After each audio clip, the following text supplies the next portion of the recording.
So you're going to tell me that we already arrived in April. Well, technically I needed to post this video last month, but I didn't have a slot open for this video, so I'm going to enlighten you with my Q1, the first quarter of the year reading wrap up with the bookish goal of 60 books. Because I read 60 books last year, I want to read 60 books this year, maybe more, so let's get into it. I decided to kind of make these videos in which I'm going to be recurrent in within 3 months each, or at least 3 months, and yeah, like this one, because I didn't have an empty slot. Yeah, thank you. But I want to see how many of them can I get done by the Christmas vacation, where our studio shuts down because I'm working in the gaming industry. So basically I would have enough time to read by then, but I kind of want to make sure that at least, I don't know, half of my goal will be read. And I can tell you that I've read and listened to a lot of audiobooks by this time. Just let's get into the total of 16 books until now. First and foremost, of course, I started the year with Iron Flame because we actually read Fourth Wing, I believe, last year, like in the middle of the year, or maybe January, like either middle of the year, like Q1 or Q2, somewhere like that. And we thought like, hey, you know, it's been 1 year, and also Rebecca Yarros is working on the fourth book, so what better option would rather be than Iron Flame? So yeah, we decided to read Iron Flame and to continue, and I'm just going to probably wait up until she announces at least, and be in the same year when the fourth book is going to be released. I know that Onyx Storm ends in a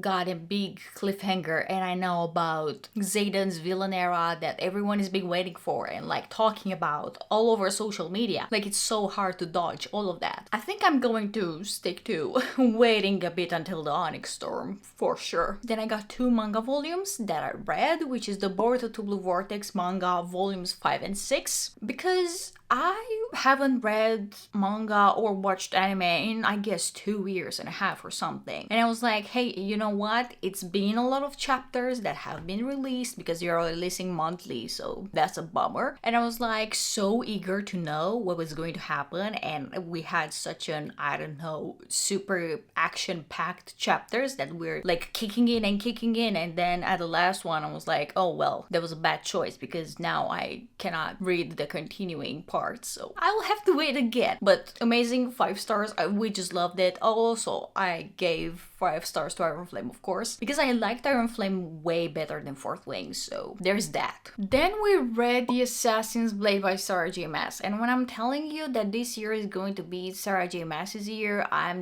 Sarah, just sign me up, because I am right now on the 3rd book, and I read The Assassin's Blade first because I read that it's a prequel, and it was meant to be a prequel, so of course you read it first. Then I got into Throne of Glass, and then I got into Crown of Midnight, and now I'm on Arrow Fire. So I think this year is going to be the Sarah J Maas year, because like last year was Suzanne Valenti and Caroline Peckham's year, because we finished the Zodiac Academy throughout 1 year, when it was technically 2 years ago in December when we started, and we finished like last year in November or something like that. It was close to 1 year. But this year I'm just planning on continuing after the ACOTAR trilogy, continuing with the novella, which is kind of marketed the ACOTAR book 4. Kind of weird, but anyways, I'm just going to read The Court of Frost and Starlight. Then about some things that Sarah J Maas said about Nesta was kind of making me curious about her character more, because I didn't really like her in the trilogy, in the like original trilogy, and I know that her book is basically a spin-off, and all of them are basically spin-offs if they're not with the main characters. But like now that she's becoming a main character in A Court of Silver Flame.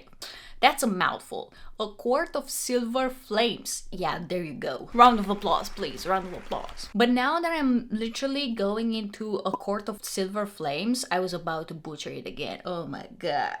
That's crazy. I was thinking that maybe, I don't know, I would see her with different eyes. I would see her with like kind of a different perspective. I know that she's going through a lot. I know that she's going through trauma. And also Sarah J Maas said that some of the bits and pieces, they were from her because she was like kind of having a difficult life by the time that she wrote that book. And I'm kind of intrigued to see because, if you know or not, your girl also started writing back again because I've been writing since I was 14. So, and I never published anything, and I had this fantasy book in my head for like 10 years. But yeah, her podcast really inspired me a lot. And I think I'm going to make a separate video about the kind of the book announcements and something because yeah, it's going to be a lot. But long story short, and to really sum up with all the details that you will need to know, it's that she basically made up my mind to kind of continue the ACOTAR story. And also we're having ACOTAR 6 and 7. So I'm excited for that. I'm feeling that this year is going to be Sarah J. Maas's year for sure. And I don't really think that I would be able to fit Christian City. So probably Christian City will be read the next year because I'm also like in Throne of Glass. I'm in my Throne of Glass era, so please just leave me be.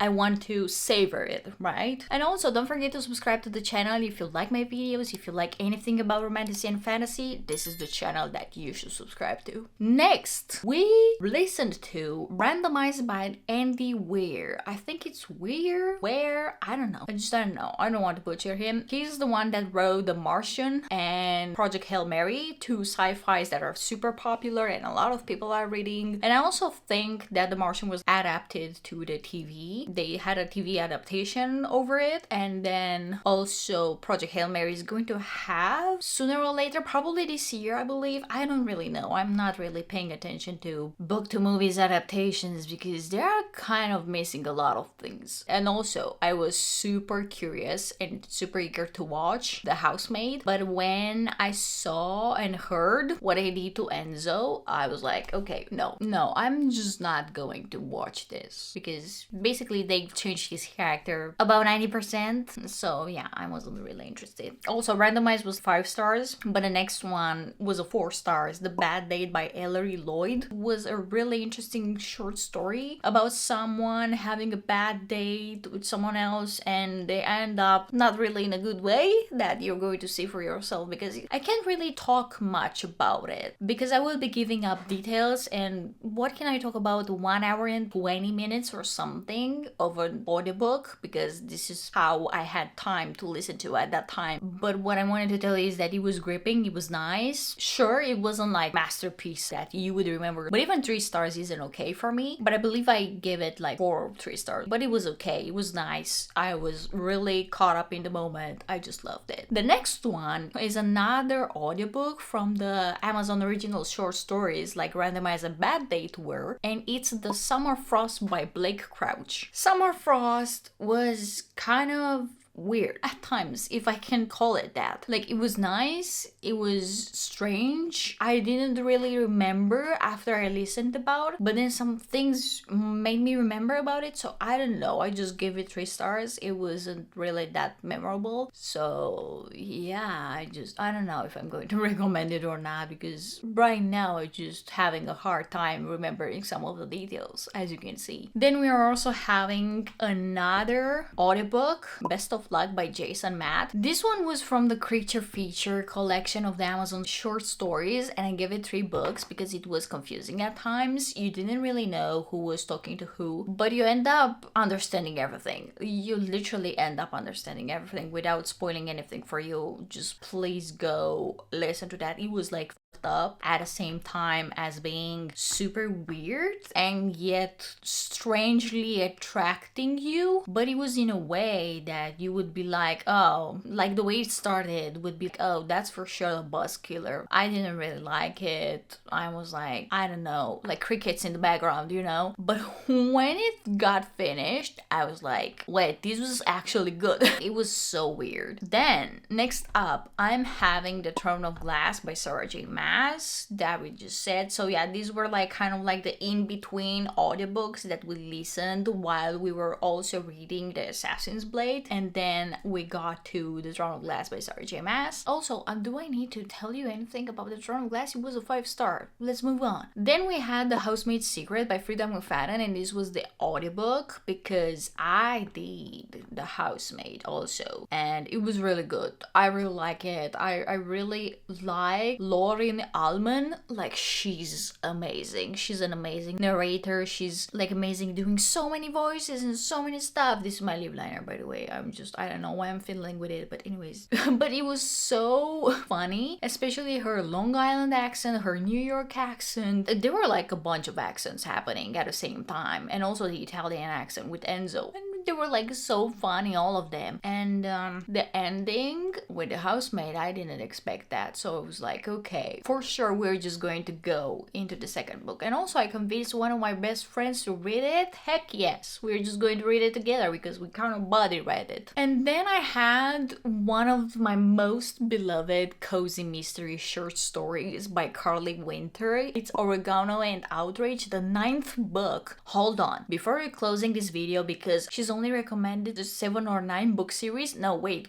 These ones are really short. They are nice and sweet. They are witty. They are funny. You're just going to love them. You're just going to be so amazed by the details that you're going to find into it. And also with each book, you're going to have a shop and a new owner. And basically you're just going to discover this entire Haywood that the author built, which is amazing. Which, by the way, Haywood is an actual city. I just didn't know. And Sedona also. She's having a Sedona Spirit book series that I cannot stop recommending. And also I did a huge video on the Haywood Herbalist Cozy Mystery series by Carly Winter that I would suggest you to watch it. And also maybe I will following up with the 2 last books that I read from her, because by the time I made the video, the last 2 books weren't released. But this one was like the best closure and the saddest closure that I ever had in my life, because of course I wanted her to write everything about Sam.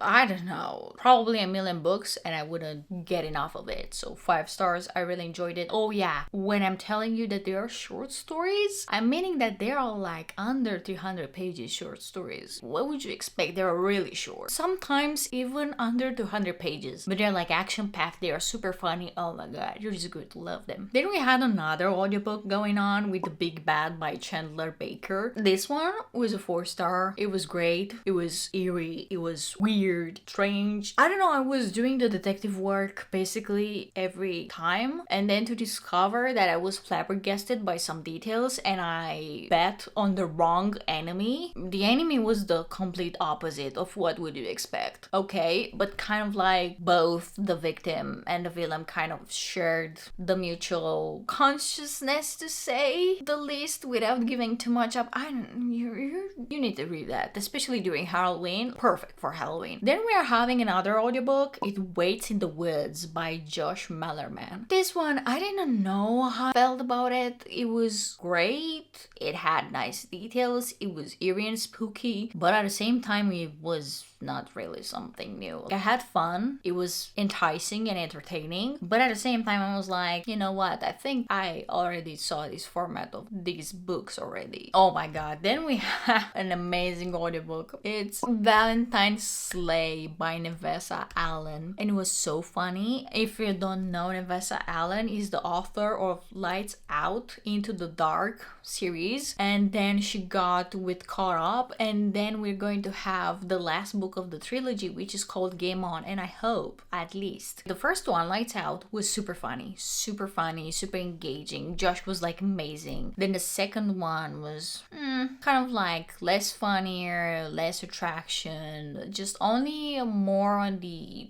side, you know, something like that. But when I'm telling you that Nico was the perfect man to listen to, not only the narrator, which did an amazing job, by the way, both of them did an amazing job because it was dual POV, but the dude that literally made Nico was like funny, and also with the dude that also made Junior was like, I don't know why I'm saying Nico. I mean, sure, Nico is his name, but like people are calling him Junior. Anyways, we're just going to call him Nico or Junior. But when I'm telling you that it was super fun to read that, and at the same time the character was at least like a mafia man that was like super funny, even though it didn't have like the funny aspect, at least he was funny. So I kind of didn't care what Lauren was doing because that her name was, but I cared about Junior. So, but Valentine's Slay was also something super funny and super amazing, and I would definitely recommend you to read. Then we're having The Housemaid's Wedding as an audiobook, and the housemate is watching the last one because there are two books. The Housemaid's Wedding is the 2.5 novella in between book 2 and book 3,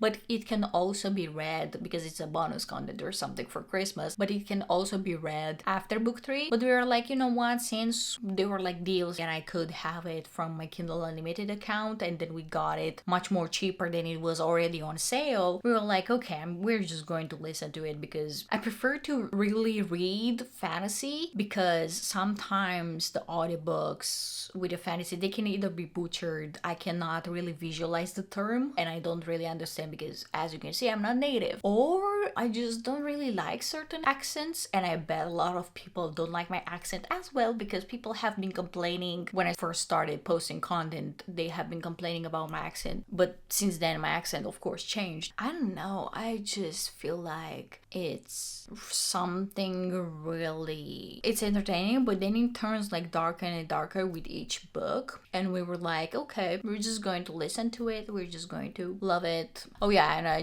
don't know, my train of thoughts kind of jumped the thing that I wanted to say, and I wanted to continue by saying that I love fantasy when I'm reading it, because I feel like I'm more connected to what I'm reading rather than what I'm listening at work and just doing some work at a time. But like, I feel like if I'm going to read thrillers, probably I will DNF them because I will be so bored. Who the hell cares if she goes to work or not? I mean, I go to work. Why would I care about reading something about someone going to work or making lunch? I'm doing the same stuff. I need something that doesn't happen. I need something that literally disconnects me from this entire boring world. You know what I mean? I hope you know what I mean, and I'm not talking alone. So these were my 16 books that I read and listened to, and I'm planning on listening more because I also had kind of advanced with the goal, and I'm planning on focusing more on reading, especially if I'm hoping that I'm having time, and especially that it really inspires me writing right now, which is kind of a blast. I will see you the next Thursday and the next Sunday. Until then, I hope you're going to read more. I hope you're going to catch up with me, or maybe just read more than me, and I hope you really liked my 16 books that I read in the first quarter of the goal of 60 books per this year. And until the next video, happy reading. Bye bye.